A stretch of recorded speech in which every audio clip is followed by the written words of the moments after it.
오늘은 갈라디아서 1장 6절에서 10절까지 말씀 함께 보겠습니다. 제가 읽겠습니다. 그리스도의 은혜로 너희를 부르신 이를 이같이 속기 떠나 다른 복음을 따르는 것을 내가 이상하게 여기노라. 다른 복음은 없나니 다만 어떤 사람들이 너희를 교란하여 그리스도의 복음을 변하게 하려 함이라. 그러나 우리나 혹은 하늘로부터 온 천사라도 우리가 너희에게 전한 복음 외에 다른 복음을 전하면 저주를 받을지어다. 우리가 전에 말하였거니와 내가 지금 다시 말하노니 만일 누구든지 너희가 받은 것 외에 다른 복음을 전하면 저주를 받을지어다.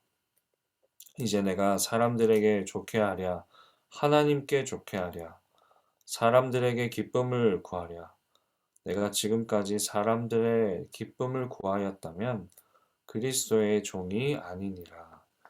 아멘.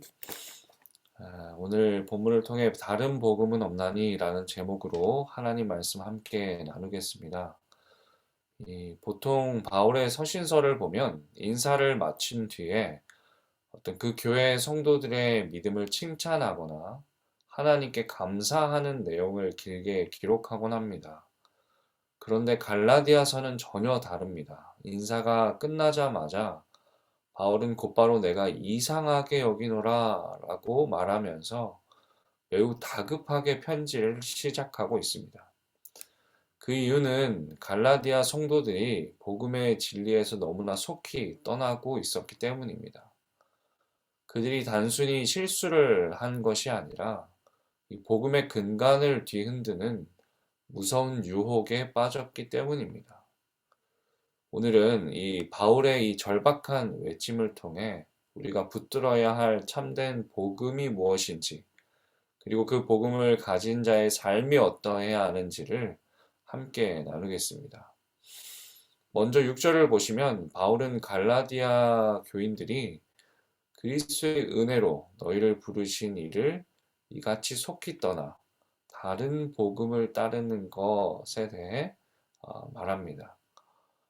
여기서 떠나다라는 단어의 의미는 군대에서 병사가 자신의 부대를 탈영하거나 정치적으로 반역을 꾀할 때 사용하는 아주 무거운 단어입니다. 즉, 다른 복음을 따른다는 것은 우리를 사랑과 은혜로 부르신 하나님을 배신하고 그분의 영역에서 탈영하는 것과 같다는 말입니다. 그렇다면 갈라디아 교인들이 따랐던 다른 복음은 무엇이었을까? 당시 교회에는 예수님을 믿는 것만으로는 부족하다. 거기에 할례도 받고 율법도 지켜야 구원이 완성된다고 가르치는 이 거짓 교사들이 있었습니다. 그러니까 이 복음으로 구원받기 전에 먼저 이 유대 율법주의가 되어야 한다라는 어떤 그들의 논리가 있었습니다. 진짜 복음과 이 가짜 복음의 이 결정적인 차이는 바로 순서입니다.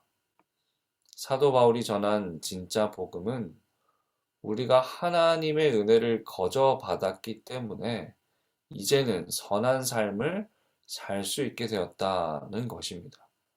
하지만 이 거짓 복음은 우리가 선한 삶을 살고 율법을 지켰기 때문에 혹은 헌신과 봉사를 열심히 해야지만 우리는 하나님께 사랑받을 수 있고 하나님이 우리에게 은혜를 더욱더 주실 것이다 라고 순서를 뒤바꿉니다. 여러분, 은혜의 정의가 무엇입니까? 자격 없는 자에게 주시는 하나님의 일방적인 호의입니다. 그런데 여기에 나도 공로가 있습니다.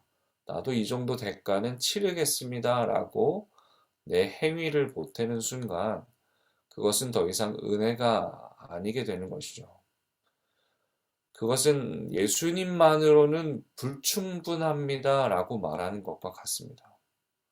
성도 여러분, 복음은 99%의 은혜에 1%의 노력을 더하는 게 아닙니다. 복음은 100% 하나님의 은혜입니다.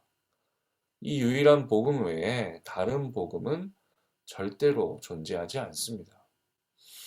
바울은 이어서 8절과 9절에서 아주 무서운 선언을 두 번이나 반복합니다. 우리나 혹은 하늘로부터 온 천사라도 우리가 너희에게 전한 복음 외에 다른 복음을 전하면 저주를 받을지어다.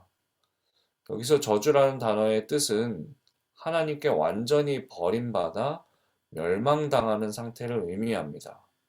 심지어 바울 자신이라도 혹은 광명한 천사라도 복음을 왜곡하면 이 저주에서 예외가 없다고 말합니다.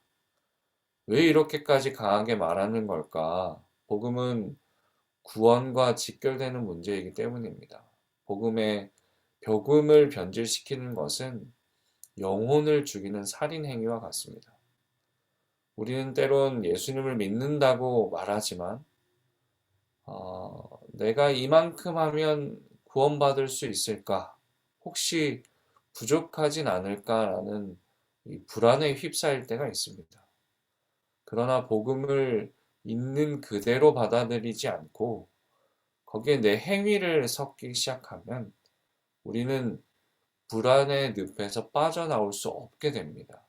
뿐만 아니라 복음보다 내 행위가 앞서게 되면 치명적인 삶의 열매들이 맺히게 되는데 하나는 내 의를 증명하려는 교만이고 다른 하나는 내 기준에 미치지 못하는 사람들을 판단하는 정죄입니다.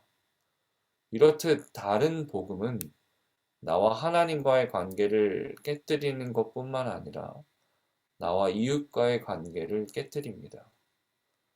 우리가 율법을 지키는 이유는 하나님께 받아들여지고 사랑받는 존재가 되기 위해서가 아닙니다.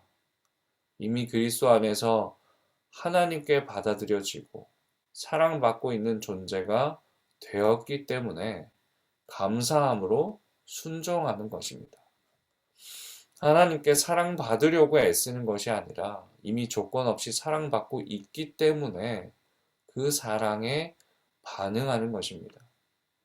그리스도께서 우리가 받아야 할 율법의 저주를 십자가에서 대신 받으셨습니다.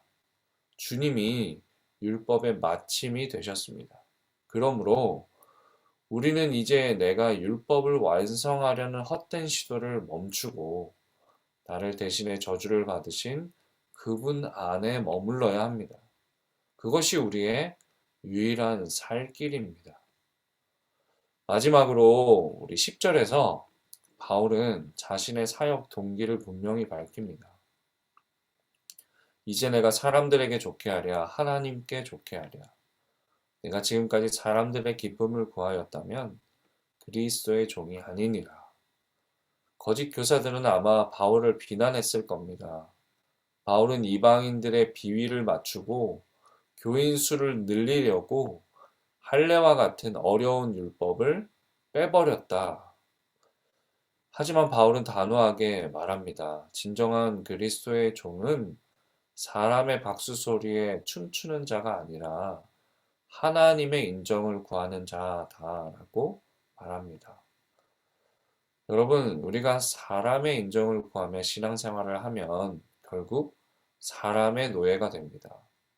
남들이 나를 어떻게 볼까 불안해하며 끊임없이 나를 포장하게 됩니다.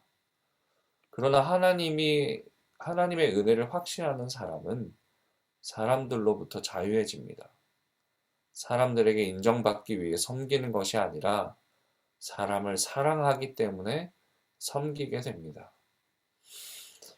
말씀을 맺겠습니다. 사랑하는 성도 여러분, 오늘 말씀을 통해 우리의 신앙을 정직하게 점검해 보면 좋겠습니다.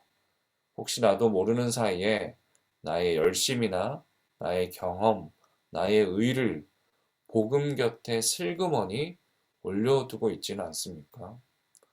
나의 생각들, 내가 중요하다고 여기는 것들이 혹시 예수 그리스도의 은혜를 가리고 있지는 않습니까?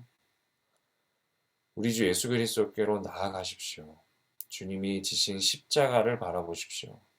나의 의가 얼마나 보잘것없는 것인지 깨달아지는 은혜가 있을 줄 믿습니다. 또한 오늘 하루를 살아갈 때 내가 받은 사랑과 은혜 때문에 내게 맡겨진 삶의 자리를 감사함으로 살아내며 내가 만나는 이들을 사랑으로 대하는 드리머스 성도님들 되시길 주님의 이름으로 축원합니다.